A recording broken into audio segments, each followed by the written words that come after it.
नमस्कार मित्रों, अब हमें हिंदू शब्द को छोड़ना पड़ेगा क्योंकि हिंदू शब्द एक विदेशी शब्द है और फारसी भाषा में उसका अर्थ चोर, डाकू, गुलाम, काला इत्यादि है, जो एक गाली के रूप में है। और ऐसा कई लोगों का मानना है। तो कुछ लोगों का मानना है कि हिंदू शब्द सिंधु शब्द से बना है, तो कई लोग कहते हैं कि हिंदू शब्द जैन अवेस्ता ग्रंथ की उपज है। तो एक थियरी यह बताती है कि हिंदू शब्द इंदु शब्द से बना है, इंदु यानी चंद्रमा।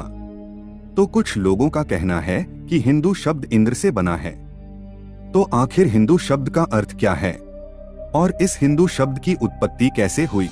ये लफ्ज जो है हिंदू, ये ईरानियों का दिया हुआ है।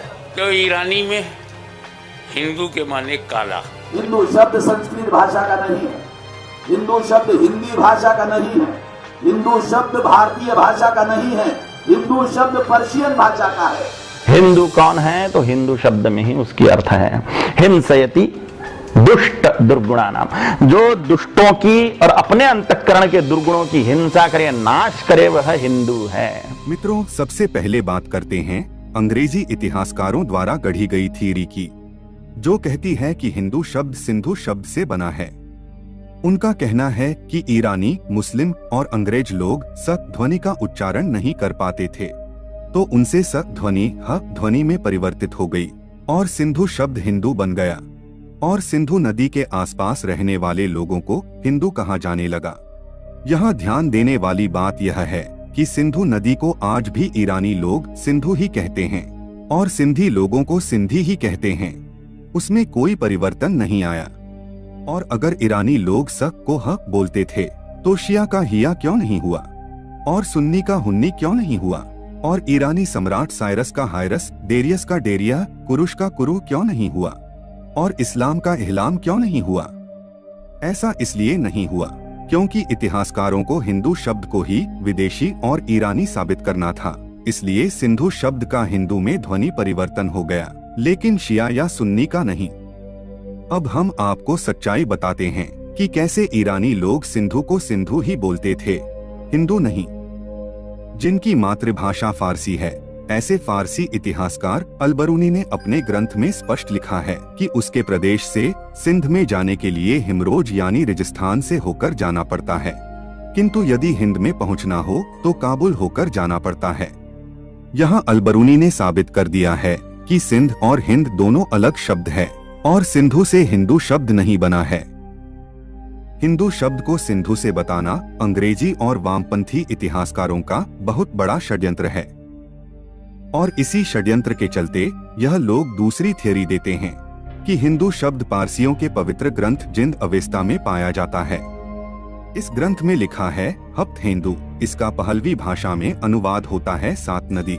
याद रहे कि हफ्त हिंदू शब्द का उपयोग किसी देश या धर्म के लिए नहीं किया गया है और यह जो हफ्त हिंदू शब्द जिस पुस्तक में है उसका नाम वेंदीदाद है, जिसे जिंद अवेस्ता का एक भाग कहा जाता है और यह 50 पेज की पुस्तिका 1877 में मिली थी और अंग्रेजों के कहने पर जर्मन कार्ल फ्रेडरिक ने इसे अवेस्ता का एक भाग बताया था और इसका अनुवाद फ्रांस में रहने वाले यहूदी प्राच्यविद जेम्स डार्मिस्टर द्वारा किया गया। और यह जेम्स डार्मिस्टर वही व्यक्ति है जिसने मैक्स मूलर की संस्था ओरिएंटा के द्वारा भारत, अफगानिस्तान और ईरान की 50 जितनी धार्मिक पुस्तकों का अनुवाद किया था या कहे कि उसे विकृत किया था। और मैक्स मूलर भारत में क्या काम कर रहा था, यह इस चिट्ठी में साफ साफ लिखा है। तुम्हारा काम प्राचीन भारतीय ग्रंथों के अनुवाद का काम भारत को धर्मांतरित करने के प्रयासों में एक नए युग का निर्माण करेगा। तुमको अपने यहाँ स्थान देकर ऑक्सफोर्ड ने एक ऐसे काम में सहायता प्रदान की है जो भारत को धर्मांतरित करने में प्रारंभिक और चिरस्थायी प्रभाव उत्पन्न करेगा। मैक्स मूलर ने अपने पुस्तक the religion and the philosophical system of the Hindus लिखने का उद्देश्य बताते हुए कहा है कि यह लेखमाला उन व्यक्तियों की सहायता के लिए लिखी गई है जो हिंदू धर्म ग्रंथों का सर्वोत्तम प्रकार से खंडन कर सके और उन्हें जॉन म्यूर द्वारा स्थापित 200 पाउंड के पुरस्कार मिल सके। यह थी मैक्स मूलर की काली करतूत। अब 7वीं शताब्दी में जब पारसी भारत आए तो यह वेंदीदाद पुस्तिका उनके मूल धर्म ग्रंथों में नहीं थी, तो इससे यह पता चलता है कि इस वेंदीदात पुस्तिका में जो कुछ है उसे विकृत किया गया है और जानबूझकर हप्तहिंदू जैसे नए शब्द डाले गए हैं, जिससे अंग्रेजी इतिहासकार साबित कर सके कि आर्य बाहर से आए थे और हिंदू शब्द विदेशी है। अब सबसे दिलचस्प बात यह है कि इस वेंदीदात पुस्तिका का अनुवाद तो उपलब्ध है, लेकिन जिसमें से अनुवाद किया गया है वह मूल हस्तप्रत क्यों उपलब्ध नहीं है। इससे अंग्रेजों के षड्यंत्र का पता चलता है। अब कुछ लोग यह बताते हैं कि हिंदू शब्द का फारसी भाषा में चोर, डाकू, गुलाम, काला जैसे आपत्तिजनक शब्द है। तो हम आपको बता दें कि यह जो शब्द है वह फारसी भाषा के शब्दकोश में नहीं है। यह शब्द उर्दू भाषा के गयास उल लुगात कोश के हैं। उर्दू के शब्दकोश को फारसी भाषा का बताना भी एक षड्यंत्र है और हिंदू के लिए यह जो काला और चोर जैसे शब्द दिए हैं वह इस कोश के रचनाकार मौलवी ग्यासुद्दीन रामपुरी के मन की घृणा को प्रदर्शित करते हैं। ऐसा नहीं है कि फारसी भाषा में हिंदू का मूल शब्द इसी भाव में है। अरबी में हिंद का अर्थ सुंदर होता है, इसकी बात कोई क्यों नहीं करता। अब आपके मन में यह भी प्रश्न जरूर उठता होगा कि यदि हिंदू शब्द सिंधु से नहीं बना है और हिंदू शब्द ईरानियों का दिया हुआ नहीं है तो हिंदू शब्द की उत्पत्ति कैसे हुई। तो इसके लिए हमें चंद्रगुप्त मौर्य के समय में जाना पड़ेगा। इस समय यूनान यानी कि ग्रीस का एक राजदूत मेगास्थनीज भारत आया था और उसने अपनी पुस्तक में भारत के लिए इंडिका शब्द का प्रयोग किया है और सिंधु नदी के लिए इंडस शब्द का प्रयोग किया है। अब ध्यान देने वाली बात यह है कि दुनिया की सभी सभ्यताएं उसके प्रदेश और देश के नाम से पहचानी जाती है, किसी नदी के नाम से नहीं, जैसे कि इजिप्ट के इजिप्शियन, यूनान के यूनानी, अमेरिका के अमेरिकन, चीन के चीनी इत्यादि।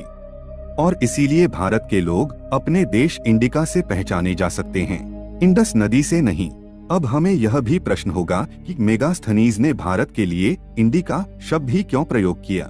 तो जिस तरह से संस्कृत शब्दों को ग्रीक भाषा में, जैसे कि अलक्षेंद्र को एलेक्सजेंडर, चंद्रगुप्त को सैंड्रोकोट्स, गिरीश को ग्रीस कहा जाता है, वैसे ही इंद्र का शब्द को ग्रीक में इंडिका कहा गया। अब प्रश्न यह भी होता है कि भारत का नाम इंद्र का क्यों था। तो वैदिक काल में इंद्र का बहुत ज्यादा महत्व और प्रभुत्व था। यदि आप ऋग्वेद में भी देखेंगे तो इंद्र की बहुत ज्यादा प्रशंसा और स्तुति की गई है, लेकिन आपको वेदों में, रामायण में और महाभारत में इंद्र का इंदु या हिंदू शब्द नहीं मिलेंगे, क्योंकि यह शब्द महाभारत काल के बाद अस्तित्व में आए थे। महाभारत के समय भारत देश आर्यव्रत, भारतवर्ष, हिमव्रत, जम्बूद्वीप जैसे कई अलग अलग नामों से पहचाना जाता था। आपको तो पता ही होगा कि पांडवों ने इंद्रप्रस्थ नाम का शहर बसाया था और जब पांडव कौरवों के साथ जुआ खेलते हुए इंद्रप्रस्थ और अपना सब कुछ हार चुके थे और पांडव वन में भावी महायुद्ध की तैयारी कर रहे थे, तब भगवान श्री कृष्ण शांति प्रस्ताव लेकर कौरवों के पास गए और कौरवों से कहा कि पांडवों को राज्य के लिए यदि 5 गांव दे दिए जाएं, तो यह युद्ध रुक सकता है। इस पर दुर्योधन ने कहा कि मैं पांडवों को सुई की नोक जितनी भी भूमि नहीं दूंगा। और इसके बाद महाभारत का युद्ध हुआ। जिन 5 गांवों को पांडवों ने मांगा था उन्हें पांडवों ने ही बसाया था और इन गांवों के नाम के पीछे प्रस्थ शब्द लगाया था, जो अपभ्रंश होकर पत हो गया। महाभारत के अनुसार यह 5 गांव इस प्रकार थे। पहला था इंद्रप्रस्थ यानी इंद्र का नगर, जो आज दिल्ली के पुराने किले के नीचे दफन है। दूसरा था पांडुप्रस्थ, जिसे आज का पानीपत कहा जाता है। तीसरा था स्वर्णप्रस्थ, जो आज का सोनीपत। चौथा व्याघ्रप्रस्थ, जो आज का बागपत। और 5वां तिलप्रस्थ, जो आज तिलपत के नाम से जाना जाता है। अब ध्यान देने वाली बात यह है कि महाभारत के युद्ध के बाद अर्जुन को इंद्रप्रस्थ का राज्य मिला और उसके वंशज अर्जुनायन कहलाए, जो इसी इंद्रप्रस्थ से समग्र भारत पर शासन किया करते थे।